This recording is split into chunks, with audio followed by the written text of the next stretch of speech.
22 people clapped. Not a polite, awkward little clap. A real one. The kind that builds.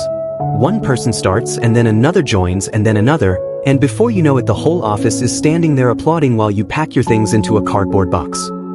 I looked at every single face. I did not cry. I did not say a word. I picked up my box, I nodded once, and I walked to the elevator. The doors closed on their laughter. And in that elevator, alone, going down, I smiled. Not because it didn't hurt. It hurt more than I am going to admit to you. But I smiled because in that moment, I knew exactly what I was going to do next. And not one of those 22 people had any idea what was coming. 8 months later, when they found out where I had landed, nobody was laughing anymore. My name is James. I am 34 years old and I spent 6 years of my life building something that had my fingerprints on every piece of it and my name on almost none of it. I trained people who got promoted over me. I built campaigns that made other people famous inside that company. I came in early and stayed late and kept my head down and believed, the way you believe things when you are young and working hard, that eventually someone would notice. Nobody noticed. Or rather, somebody noticed and used what they saw to their own advantage. This is my story. If you enjoy stories like this, please hit the subscribe button and turn on your notification bell so you don't miss any of our stories. Also like and comment. Tell me where you're watching from and what time it is there. I read every single comment. I want to tell you what 6 years at Pinnacle Marketing actually looked like, because from the inside it was a very different picture than what anyone on the outside could see. I joined Pinnacle fresh out of a previous agency job, with a solid portfolio and the kind of energy that makes you stay until 8 at night, not because anyone asks you to but because you genuinely care about the work. I liked marketing. I liked the problem of it, taking a brand or a product and figuring out exactly how to make the right people pay attention. I was good at it. Not bragging. Just fact. In my first year I built 2 campaigns that brought in new clients. In my second year I trained 4 new junior hires on our systems and processes, sat with them, walked them through everything, answered their questions, made sure they were set up to succeed. By my third year I had personally developed the strategic framework that the whole team was operating from, though by that point my manager Sandra had already started presenting it in meetings as her own thinking. Sandra had joined Pinnacle about 18 months after me. She was polished and confident and knew how to present in a room, knew how to make eye contact with the right people, how to read what a client wanted to hear and give it to them. She was genuinely good at certain things. Relationships, presentations, politics. What she was not good at was actually building the work. The strategy, the data, the campaign architecture, that required a different kind of patience, and it was not hers. So she found someone who had it. She found me. Over the following years, Sandra took credit for everything I produced in ways that were so smooth and so consistent that even I sometimes wondered if I was imagining it. She would take my campaign files into meetings I wasn't invited to. She would present my results in a way that used "we" when something worked and James's approach when something needed adjusting. She would get copied on client emails originally sent to me and start responding before I could, so that from the client's perspective, she was the contact. I raised it with her once. She said I was being sensitive. She said good teams shared credit. She said I needed to think about how I came across. I went back to my desk and I kept working. But I also opened a folder on my personal hard drive. For 2 years before any of this came to a head, I had been quietly saving things. Not for any specific plan at that point. More like an instinct, the feeling that someday I might need to prove what I had actually done, and that nobody was going to prove it for me. Every email where a client thanked me by name. Every campaign result report. Every file that showed creation dates and authorship before names got shuffled in the final presentation versions. Every thread where you could see the work developing and see whose hands it was developing in. I saved all of it, methodically, without mentioning it to anyone. One night I was going through that folder and I found an old email chain I had genuinely forgotten about, buried deep from nearly 3 years prior. An exchange between Sandra and HR about team performance. Sandra had been telling HR I was underperforming since the day I trained her on the systems. The day I sat with her for 4 hours and walked her through every tool and process she would need to do her job. That same day, she had sent an email flagging concerns about my output. I sat with that email for a long time. Then a company laptop went missing from the office. It was a minor thing. These things happen, laptops get misplaced. But I found out through a colleague that Sandra had mentioned to HR that she had concerns about who might have taken it. She never said my name. She didn't need to. HR scheduled a meeting with me for Thursday. Sandra made a lunch reservation for herself and the entire team for that same Thursday. Same time as my meeting. I understood everything. The HR meeting lasted 4 minutes. 2 HR representatives. A termination letter already printed and sitting on the table when I walked in. They cited restructuring and performance concerns. They slid the letter across the table and waited. I read it slowly. The whole thing. Every line. I took my time. Then I signed it. Then I looked up and I asked one question, is there anything else? They said no. I said I needed to use the restroom before I collected my things. They said of course. I was in that bathroom for 11 minutes. I want to tell you what I did in those 11 minutes because this is the part of the story that changed everything that came after. I stood at the sink with my phone in my hand and I forwarded emails. Every email in my work account that I needed, campaign files, result reports, strategy documents, client correspondence, the full thread history on every major account I had worked on. Every piece of work that had my fingerprints on it, even when my name had been taken off the cover. I sent it all to my personal address. I deleted nothing from the work system. I took nothing that wasn't mine. I simply made sure that what I had built existed somewhere that Sandra could not reach. Then I washed my hands and went to collect my box. I don't know who started it. I came out of the HR office and walked to my desk and started putting the small number of personal items into the box I had been handed. A coffee mug, a notebook, a small plant I had kept on the corner of my desk for 2 years. And I heard it begin. One person clapping. Then another. Then it spread, the way things spread in an office when the social pressure to join becomes stronger than any individual discomfort about participating. 22 people. I want to be honest about what that felt like. I know how these stories are supposed to go. The protagonist is strong, unaffected, rises above it with grace and dignity. And I did rise above it, eventually. But in the immediate moment, standing at my desk with my coffee mug in my hand and 22 colleagues applauding my humiliation, I felt something in my chest that was heavy and cold and real. 6 years. 6 years of early mornings and late nights and training the people who were now standing there clapping. 6 years of work that had shaped the entire direction of that company's growth. And this was the send-off. I looked at each face, one at a time, slowly. Not in anger. I just looked. I wanted to remember exactly who was there. Where each person was standing. Who clapped the hardest and who looked slightly uncomfortable and who was laughing openly. I noted 2 things in that sweep of the room. 2 office doors that hadn't opened. 2 people who had not come out to join the audience. I filed that away. Then I picked up my box. I nodded once to the room. And I walked to the elevator. The doors closed. And I smiled. I did not spend the next 48 hours applying for jobs. I know that might seem strange. Most people in my position would have been on LinkedIn immediately, calling contacts, updating their resume. I did none of that. I needed 2 days first. 2 days to take everything I knew about my 6 years of work and organize it into something that could speak for itself. I sat at my kitchen table with my laptop and I built a presentation. 41 slides. Every major campaign I had run at Pinnacle from start to finish. Strategy, execution, results. Client acquisition numbers. Revenue impact. Conversion rates. Timelines. I used the files I had forwarded from my work email and I cross-referenced them with the saved materials on my personal drive and I built the clearest, most detailed record of what I had actually contributed that I was capable of building. It was not a presentation designed to complain about Sandra. Not a single slide mentioned her name or what she had done. It was simply, here is the work. Here are the results. Here is what was built and what it produced. On slide 42 I added one more element.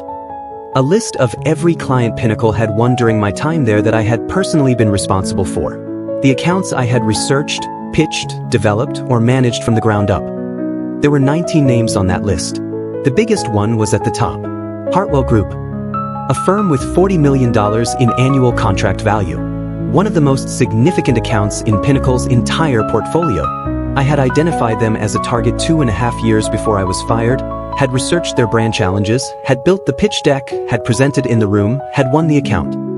Sandra had presented it to Pinnacle's board as her work 3 weeks after we won it. At the all-hands meeting where the board celebrated the win, Sandra received a standing ovation.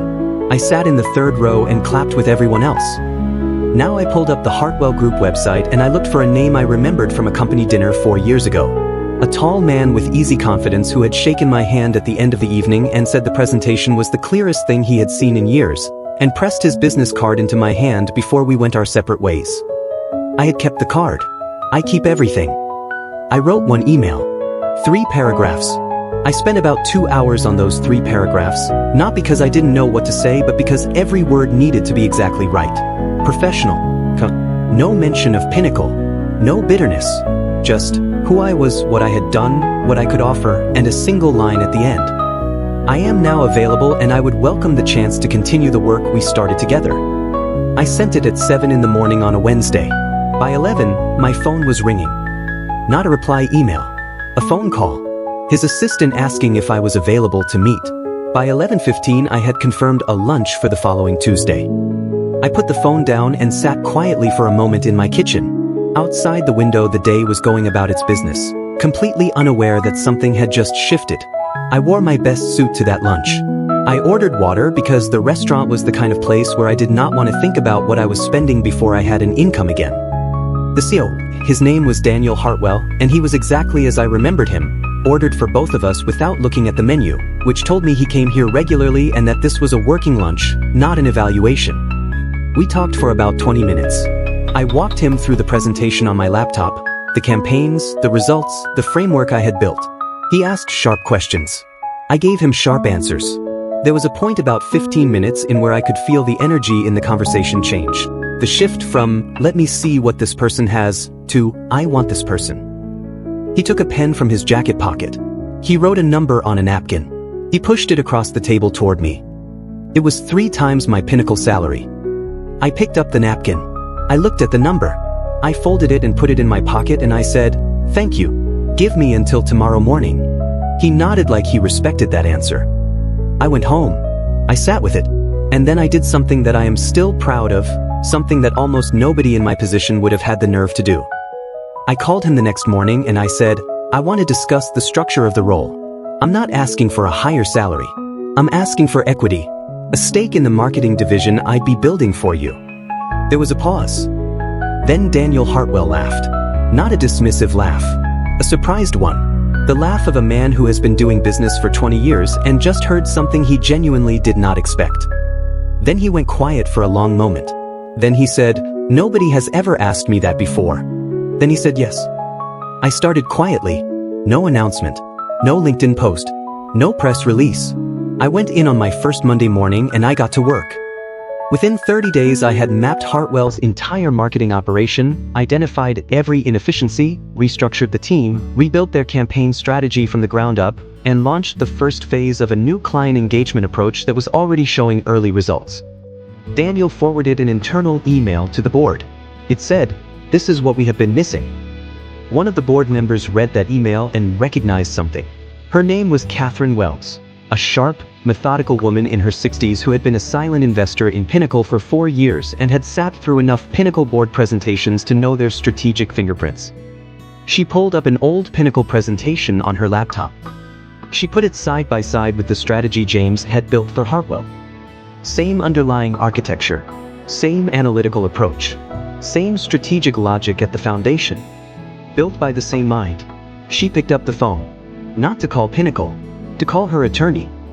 Catherine's attorney spent 3 weeks going through Pinnacle's filings from the past several years. What he found was a paper trail, not a hidden one, just one that nobody had thought to look at carefully before. Every major campaign that had driven Pinnacle's significant growth in the last 4 years was built on the same strategic framework. A framework that, according to creation dates and document histories, predated Sandra's appointment as manager by nearly 2 years. The attorney sent one formal letter to Pinnacle's board. Sandra was called into a meeting on a Monday morning. She wore the blazer she always wore when she had presentations. She had a big pitch that afternoon for a new client.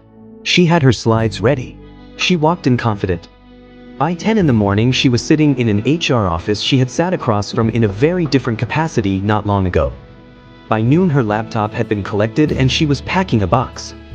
I was told later by someone who had been there that the office did not clap when Sandra left. They stood in complete silence and watched her carry her box to the elevator alone. I want to tell you I felt nothing when I heard that. I want to be the bigger person and say it didn't matter to me either way. But honestly, There was a moment of something. Not satisfaction exactly. More like the feeling when a math equation finally balances. When both sides of something equal out the way they were supposed to. 8 months after 22 people stood in an office and applauded my exit, Hartwell Group issued a press release. It announced the formation of a new dedicated marketing division within the company. It outlined the division's structure and early results. It included a photograph and a title: Chief Growth Officer and Equity Partner. My photo, my name, my title. Someone forwarded that press release to the Pinnacle office group chat. I heard about this from 2 separate sources. The chat went completely silent for 6 hours. Not one reply. Not one comment. 6 hours of nothing, which if you have ever worked in an office group chat you know is the loudest possible silence. Then the messages started. One by one they came to my LinkedIn. The same people who had stood in that office and clapped. The same faces I had looked at one by one as I packed my box. They arrived in my inbox with variations of the same message, phrased differently but meaning the same thing, which is that now that I was somewhere they wanted access to, we were apparently close again. Congratulations, man. Always knew you had it in you. Hey James, hope there are no hard feelings, would love to catch up. Big moves. So proud of everything you've built. I read every single message. I replied to none of them, but I read each name carefully. And I was making a list, not of people to ignore, not of people to eventually get back at. A different kind of list entirely. Hartwell was expanding. I needed to build a team from scratch, and I needed people I could trust. People who I had actually seen under pressure. People whose character I knew for a fact. I went through my memory of that morning, the clapping, the laughter, the faces, and I thought about the 2 office doors that had stayed closed. 2 people who had not come out to join the applause. One of them was an intern. She had been sitting at her desk when the clapping started, and I had seen her, in my slow sweep of the room, look up at the noise, register what was happening, and then look away. Look back at her screen. Like she couldn't make herself participate but also didn't have the standing to object. Her name was Priya. She had been at Pinnacle for 7 months. Junior enough that speaking up would have cost her everything and helped no one. But she had looked away. In a room full of people choosing the easy thing, she had chosen not to. I remembered exactly where she had been sitting. When I called her, she thought I had dialed the wrong number. I explained who I was. I explained that I was building a team. I explained the role I had in mind for her and what it would involve and what it would pay, which was double what Pinnacle had been paying her, because the work was real and the role was real, and I do not believe in paying people less than their work is worth. She was quiet for a moment. Then she said, "Why me?" I said, "Because when the room was doing one thing, you did another. That tells me something about who you are." She cried a little on the phone. Tried to cover it. I pretended not to notice. On her first day at Hartwell, she came in with a USB drive. She set it on my desk and she said, "I've had this for 8 months. I didn't know who to give it to. I think I was waiting for a reason." She had saved files. Campaign documents, internal strategy memos, email threads. A record she had been quietly keeping without fully understanding why. The same instinct I had followed 2 years before her. The kind of thing a person does when they can see that something isn't right and they don't yet have the power to say so, but they want to have proof for the day they do. The files were detailed. They were clear. And they showed, methodically, document by document, exactly how Sandra had been operating inside Pinnacle for years. Catherine's attorney reviewed them within 48 hours of receiving copies. The formal claim was filed the following week. Intellectual property misrepresentation, fraudulent attribution of work product, breach of fiduciary responsibility to shareholders and investors who had made decisions based on misrepresented campaign performance. 3 of Pinnacle's biggest clients were contacted directly and informed that a legal review was underway regarding the authorship of the strategic frameworks that had been presented to them as the basis for their contracts. 2 of those clients suspended their contracts within the week. I found out about all of this on a Thursday afternoon from Catherine, who called me to keep me informed. I thanked her, hung up, and went back to my afternoon meetings. That evening my phone rang from a number I didn't recognize. Unknown. I almost didn't pick up, but something made me answer. I heard her voice immediately. Sandra. She didn't sound like the woman who had stood in that office in her presentation blazer with her slides built on my work. She didn't sound polished or confident or in control. She sounded like someone who had run out of moves and was trying to find one more. I said nothing. I just listened. She told me the situation at Pinnacle was complicated, that there had been misunderstandings, that the campaigns had always been collaborative efforts and that she had never meant to imply otherwise. She said she had always respected my work, more than I might have realized. She said she was reaching out because she thought maybe, if I were willing, I could provide a statement confirming that our work had been a team effort. Collaborative. That nobody had done anything improper. In exchange, she said, she would make sure the right people understood what a team player I was. She would vouch for my character. She would make calls on my behalf. I sat at my desk in my Hartwell office, my name on the door, my equity stake already appreciating, my team already building something real, and I listened to Sandra offer to vouch for my character. I let her finish the entire pitch. Every word. When she was done, I said 4 sentences. Sandra, I want you to know I appreciate you calling. I want you to know I have listened to everything you've said very carefully. I want you to know that I have been recording this call from the beginning. I paused. My attorney will be in touch. I hung up. I sat for a moment in the quiet of my office. Then I opened my laptop and got back to work. They clapped when I left because they thought I was finished. They had no idea that I had been quietly building the case for 2 years before they ever called that HR meeting. They had no idea that 11 minutes in a bathroom was all I needed. They had no idea that the client they thought Sandra had won was waiting for a phone call from me. They clapped because to them, that was the end of my story. They were wrong about that. They were wrong about a lot of things. The elevator doors closed on their laughter on a Thursday morning, and by the following Tuesday I was sitting across from a CEO who would change my life. And every single person who stood in that office and thought they were watching me fail was, in fact, watching the exact moment I got free. I don't need them to understand that. I just needed you to know.